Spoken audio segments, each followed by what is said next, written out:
Now, I've been told for years that there's no interest in these whatsoever, these old cylinder records. You might as well just throw them away. Don't buy them. They're just going to sit there forever. Well, that's honestly completely and utterly not true. We're going to show you some right here, like these two right here, that should sell for $120 to $150 a piece. They're not rare. They do show up, and many times I can get these for almost nothing, if not for free.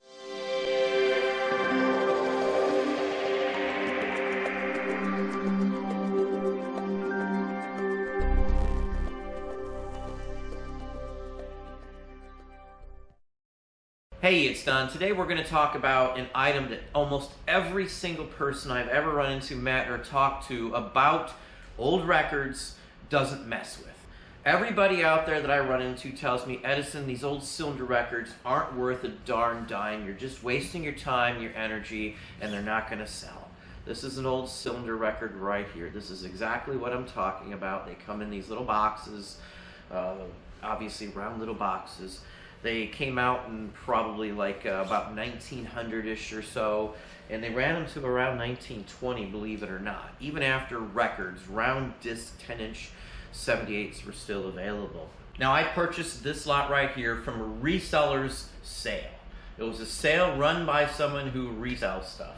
This was all material that had been sitting around in his back stock for quite some time. When I was looking through this, I had another person actually come up to me and tell me, you don't want to mess with those aren't worth anything, nobody buys them. It's literally what I was told. I don't know how many times someone has told me something like that. And I talk to people, I see them at places, and no one looks at them. No one at all. Not even on the first day of an estate sale, first walkthrough, even the record people don't mess with these at all. Now, these are almost always cheap. The price on these originally was 25 bucks. I offered him 10 and he took it. So for 10 bucks, I got all of these here, and there are some decent ones in here. Now, I've bought, geez, probably 20 or 30 lots of at least 60, like this one here. I think there's 68 in here. And I've never, ever lost on a single lot of cylinder records. I've always made really, really good money. And the reason being with these, no one messes with them. So I have almost no competition to buy them. If they're on, say, Craigslist in the past, now it's Facebook Marketplace. If you see them up there, they're almost giving them away, if not literally giving them away. You know, and for me, it was a challenge to see. All these people are telling me, don't waste my time. I'm gonna, you know, just blow time and money if I mess with these. I dug in, I looked, and realized instantly, very quickly, that there's some really good money to be made in these. Because again, most people don't mess with them. Most people don't have a player to play them. They don't understand that whole aspect on these or anything else like that. So they're almost given to me. 10 bucks for, geez, 68 items I can sell individually, and I should get at least 8 bucks a piece from them. You know, and the big scheme of things, sure, probably 65% of these are going to sit on a shelf for a long time. I'm fine with that because the ones that do sell will make me hundreds of dollars. And it doesn't cost me an extra dime to have these sitting up on eBay for a year or two and sell them over time. If I wanted to get rid of them sooner, I could put them in a lot and blow them out that way. Another thing to consider, these all are made by the same company, the same brand, so you are completely able to do this as a multi-item listing. So I can one listing and do 50 or 60 different cylinder records, however many eBay lets you do these days on a multi-item listing. So they're easy to do. There's not much to them. Now, if you want to know how to ship these, down below I have a link to a media shipping video that I have. It shows you how to ship every form of media out there. It's got a breakdown. It literally has the dimensions of the boxes, the cardboard on the screen, and it shows you every step of the way how we ship 78 records, cylinders. Sheet music is shipped the same way we ship an LP, basically. If it's a record or music or anything else like that, I'll show you how to ship it in that video. Now, these are obviously media, so they ship media mail also. So shipping wise is very easy, very convenient. There's no big hassle to it at all. So here is a close-up of one of them right here. And this is The Night Before Christmas. And it's by Humphrey. And this is a recitation of it. It's somebody just speaking it out. This, again, just like many of the early Christmas records of the time, are worth money. People actually still collect vintage Christmas, and this is one of the more sought after ones. People will put their cylinder record player near the Christmas tree. They'll play Old Christmas like this. This is one of the more sought after ones. This one can easily sell anywhere from $100 to $150, depending on the condition, obviously, of the actual record itself. So I just pulled up a quick screenshot here from eBay. This is Terapeak, and as you can see, they go for actually more than I stated. Some of these copies in the nice box can run $265, and that's just on eBay. More of these have sold on other sites than on eBay. There are Discogs and places like that that actually can sell these far easier because it has a broader reach across the entire globe. You can see inside it there. It's wax. There is a little chip there, which isn't a huge ordeal. Now, here's the other one, and I'll show you a close-up of the box so you can have an idea on it. Now, this has a patent date of 1900. These were made up into the 1920 era. The bottoms are all generic. Everything, as I said, from here on down is generic. The lids usually do have some form of name on it. This record here, John Philip Sousa on a cylinder record, would have been worth selling as well. I could have gotten $15-20 for the record that this is, only because it's John Philip Sousa. But this one is a fairly sought after one too. Again, not super rare as can be, because they did make a lot of them. And in this case, this is Let Us Not Forget, and this is by Thomas A. Edison. And this is Thomas Edison actually speaking. He was alive when this was made, sold, and manufactured. You can see a record number right there, which is 3756, and it's typical. There'll be patent numbers on it in the whole works. It had Edison's little logo up there, and that's typical. Again, you can see the inside construction there. This is made so it kind of locks it into place. Like rim chips on like a 10-inch 78, same basic principle. So there's some money to be had in this one as well. And here's some sales just to give you some ideas as well, straight off of eBay. You can see it goes all the way up to $160 range. So getting $100-120 is pretty easy with this one right here. And pretty much most all of them sell. Like with the Christmas, you're going to look and see that none are probably up on eBay, and that the sell-through rate is 100%.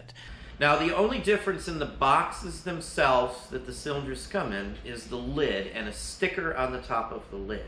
So if you don't have a lid and you've got some that are worth more than some of the other ones that don't have boxes, you can actually just swap the boxes out. There's no big deal of that. Now, these have wax on them. They're very fragile. I don't know if it's technically wax, but you drop them, do something damage to them, you don't wrap them up right, they're going to break.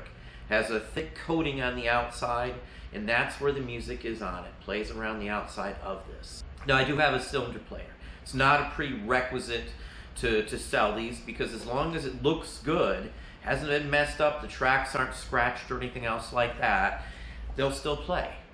So it's not a huge ordeal with that. Now, there is a fungus that some of these can get on the inside, and you'll see some stuff on the inside, discoloration and things like that. It's not good for them. It will damage them over time. Now, some of these as well have a thick, like almost like a fur lining on them, so they don't get scratched. Those are the older ones almost all of the time.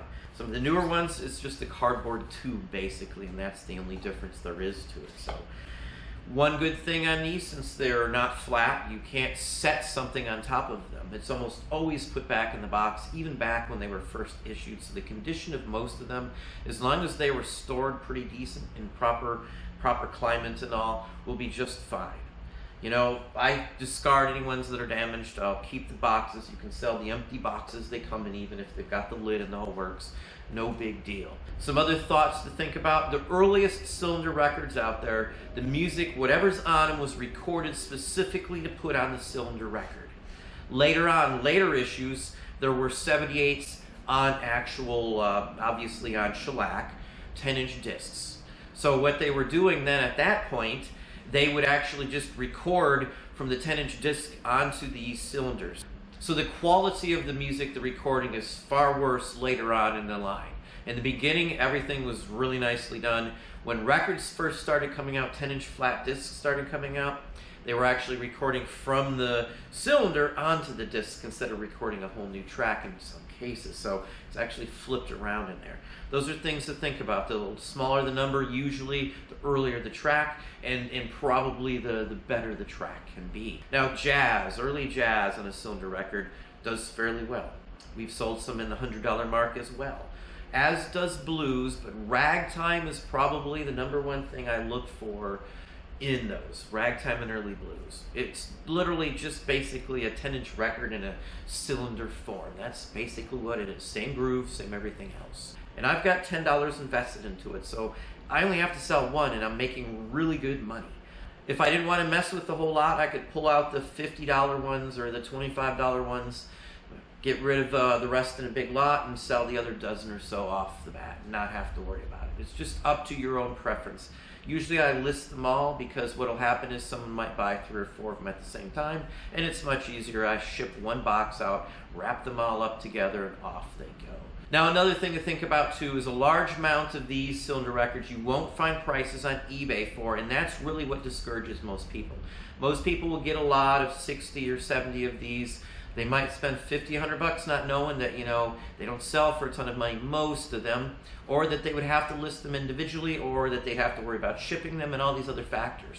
Now, another thing to think about, you won't find prices on eBay for all of these. A large chunk of these will probably show up on other platforms like PopPsych or Discog for pricing, just because there's not a lot of people that sell them. A lot of people discard them. A lot of people don't even mess with them. I've been given these on many, many, many occasions. I've seen people throwing them away, and from that point on, they just call me when they get a bunch of them, and I can pick them up for little to nothing every single time, because most people don't mess with them. So there's limited quantity. Your competition is gone in this category, basically. If it's a rare one, like Thomas Edison himself speaking, there's a ton of collectors that would want to get that. So it's not a hard sell at all either. As I said, if you need the money and you want to, get a quick flip on them, you can sell them for a little cheaper and still make really good money. I've also never spent more than 50 cents for any one of these records, ever. And it's usually a dime or less, honestly, like 10 bucks for 60 plus of them.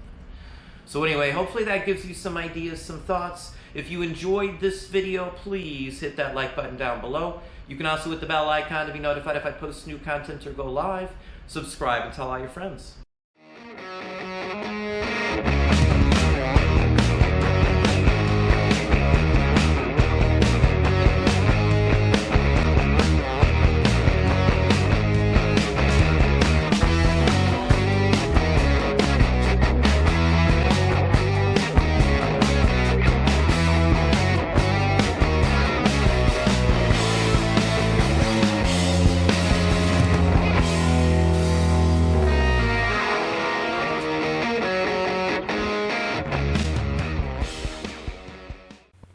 We're looking for good flavor in sugarless gum. We're looking for a new kind of sugarless gum that's carefree.